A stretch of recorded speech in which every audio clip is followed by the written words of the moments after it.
आकाशवाणी देहरादून से प्रस्तुत हैं प्रादेशिक समाचार। पहले मुख्य समाचार। अयोध्या में कल भगवान श्री राम लला की प्राण प्रतिष्ठा और राम मंदिर का उद्घाटन किया जाएगा। उत्तराखंड में उत्साह का माहौल, जगह जगह सांस्कृतिक उत्सव का आयोजन। मुख्यमंत्री पुष्कर सिंह धामी ने विकसित भारत संकल्प यात्रा के लाभार्थियों से वर्चुअल संवाद किया। कहा, विकसित भारत के सपने को साकार करने के लिए ये यात्रा शुरू हुई है।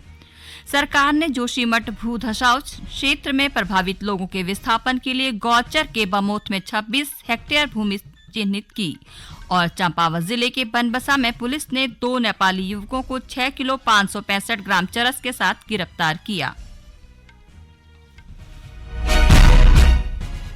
नमस्कार, समाचारों के साथ मैं नीता कांडपाल। अब समाचार विस्तार से। अयोध्या में कल भगवान श्री राम लला की प्राण प्रतिष्ठा और राम मंदिर का उद्घाटन किया जाएगा। इस समारोह में राष्ट्रपति, उपराष्ट्रपति और प्रधानमंत्री नरेंद्र मोदी समेत देश विदेश के कलाकार व उद्योगपति हिस्सा लेंगे। इस भव्य समारोह का साक्षी बनने के लिए हजारों राम भक्त अयोध्या पहुंच गए हैं। वहीं श्री राम मंदिर के उद्घाटन को लेकर उत्तराखंड में भी उत्साह का माहौल है। पूरा प्रदेश भक्ति माहौल में राममय हो गया है। आज देहरादून, चमोली और राज्य के अन्य जिलों में जगह जगह शोभा यात्रा निकाली गई। राज्य के मुख्यमंत्री पुष्कर सिंह धामी देहरादून के क्लेमन टाउन स्थित पिपलेश्वर मंदिर में आयोजित भव्य शोभा कलश यात्रा में शामिल हुए। इस दौरान उन्होंने राम भक्तों को संबोधित करते हुए कहा कि आज चारों ओर राम ही राम हैं। आज पूरी दुनिया का सबसे बड़ा केंद्र कहीं बनने जा रहा है, तो भगवान राम की जन्मभूमि अयोध्या में बनने जा रहा है। और मैं आपसे आह्वान करना चाहता हूँ, उत्तराखंड के लोग राम भक्त भी हैं और राष्ट्र भक्त भी हैं, क्योंकि राम भक्ति में भी पीछे नहीं है, भक्ति भाव में भी पीछे नहीं है। पूरी दुनिया को दर्शन कराने का काम, पूरी दुनिया को देव दर्शन देने का काम हमारी ये भूमि करती है। वहीं अगर देश के अंदर कोई संकट आता है, देश के लिए कोई लड़ाई लड़नी होती है, अपने प्राणों को न्यौछावर करना होता है, तो उत्तराखंड के हमारे वीर जवान सीमाओं पर रहकर देश के लिए अपना सर्वोत्तम देने का काम भी उत्तराखंड के लोग करते हैं। सैनिक कल्याण मंत्री गणेश जोशी ने देहरादून में राम उत्सव के उपलक्ष्य में आयोजित विभिन्न कार्यक्रमों में प्रतिभाग किया। इस दौरान उन्होंने प्राण प्रतिष्ठा के दिन लाइव प्रसारण देखने और सभी से अपने घरों में दिए जलाकर उत्सव मनाने की अपील की। वहीं चंपावत में सांस्कृतिक उत्सव के तहत जिले में अनेक कार्यक्रमों का आयोजन किया जा रहा है।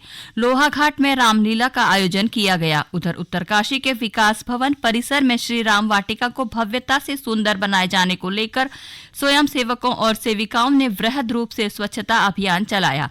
इस बीच राम उत्सव से पहले राज्य के बाजार गुलजार नजर आ रहे हैं। बाजारों में धार्मिक वस्तुओं की खरीदारी लोग जमकर कर रहे हैं।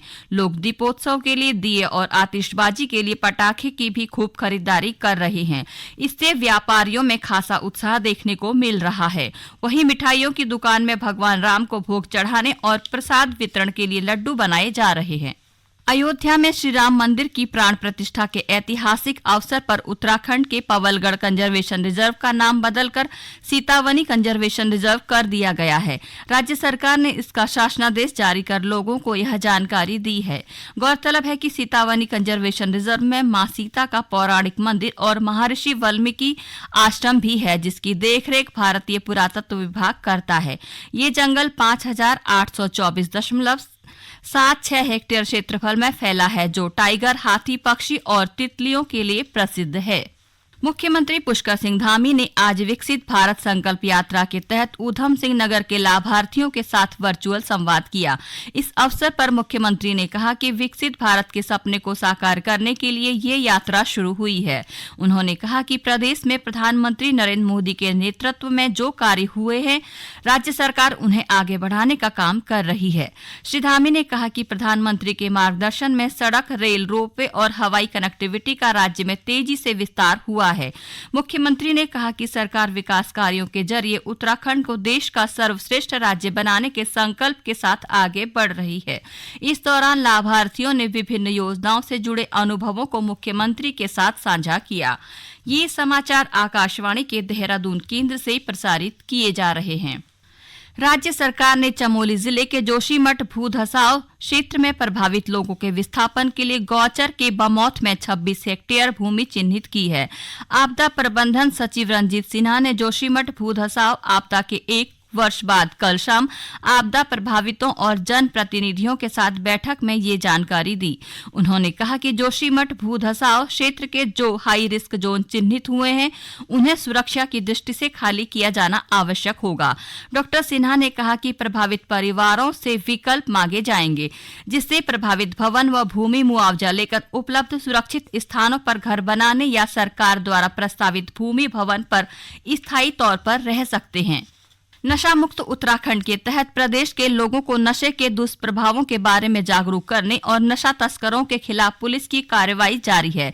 इस क्रम में आज चंपावत जिले के सीमावर्ती तराई क्षेत्र बनबसा में नेपाल सीमा पर स्थित शारदा बैराज पुलिस चौकी और सीमा सुरक्षा बल की संयुक्त टीम ने 2 नेपाली युवकों को 6 किलो 565 ग्राम चरस के साथ गिरफ्तार किया। चंपावत के पुलिस अधीक्षक अजय गणपति कुंभार ने बताया कि दोनों आरोपियों के खिलाफ संबंधित धाराओं में मामला दर्ज कर आगे की कार्रवाई की जा रही है। रुद्रप्रयाग जिला प्रशासन ने आगामी केदारनाथ यात्रा की तैयारियां शुरू कर दी हैं। इसी कड़ी में आज जिलाधिकारी सौरभ गहवार ने संबंधित अधिकारियों के साथ राष्ट्रीय राजमार्ग सहित यात्रा मार्ग के विभिन्न पड़ावों का गौरीकुंड तक निरीक्षण किया।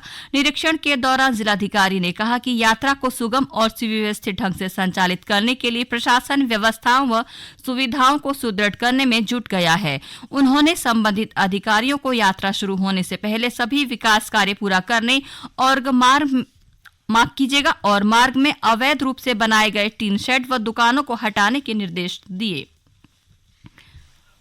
मुख्यमंत्री पुष्कर सिंह धामी ने कहा कि उत्तराखंड को हर क्षेत्र में अग्रणी राज्य बनाने के लिए प्रदेश का सकल घरेलू उत्पाद बढ़ाना जरूरी है, जिसके लिए प्रदेशवासियों को मिलकर काम करना होगा। उन्होंने कहा कि प्रत्येक राज्यवासी जब अपने क्षेत्र में अच्छा कार्य करेंगे तभी प्रदेश चहुमुखी प्रगति करेगा और अर्थव्यवस्था में वृद्धि होगी। श्री धामी ने देहरादून में प्रदेश की आर्थिकी को सशक्त बनाने के लिए बजट पूर्व संवाद कार्यक्रम को संबोधित करते हुए ये बात कही।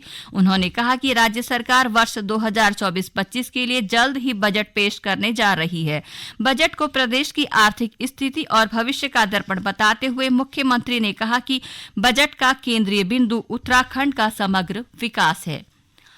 देहरादून स्थित राजभवन में आज मेघालय, मणिपुर और त्रिपुरा का राज्य स्थापना दिवस मनाया गया। इस अवसर पर आयोजित कार्यक्रम को संबोधित करते हुए राज्यपाल लेफ्टिनेंट जनरल गुरमीत सिंह ने कहा कि पूर्वोत्तर के राज्य बेहद रमणीक और नैसर्गिक सौंदर्य से परिपूर्ण हैं।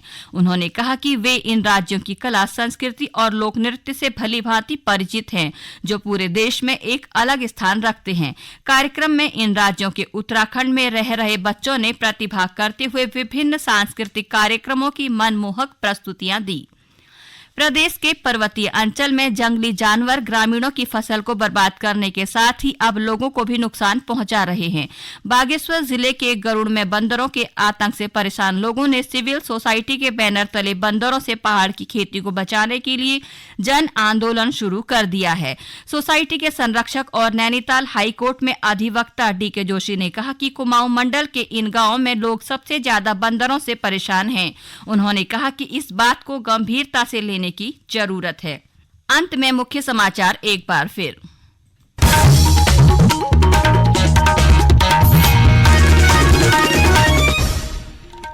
अयोध्या में कल भगवान श्री राम लला की प्राण प्रतिष्ठा और राम मंदिर का उद्घाटन किया जाएगा। उत्तराखंड में उत्साह का माहौल, जगह जगह सांस्कृतिक उत्सव का आयोजन। मुख्यमंत्री पुष्कर सिंह धामी ने विकसित भारत संकल्प यात्रा के लाभार्थियों से वर्चुअल संवाद किया। कहा, विकसित भारत के सपने को साकार करने के लिए ये यात्रा शुरू हुई है। सरकार ने जोशीमठ भू धसाव क्षेत्र में प्रभावित लोगों के विस्थापन के लिए गौचर के बमौत में 26 हेक्टेयर भूमि चिन्हित की। और चंपावत जिले के बनबसा में पुलिस ने 2 नेपाली युवकों को 6 किलो 565 ग्राम चरस के साथ गिरफ्तार किया। इसके साथ ही प्रादेशिक समाचार का ये बुलेटिन समाप्त हुआ। नमस्कार।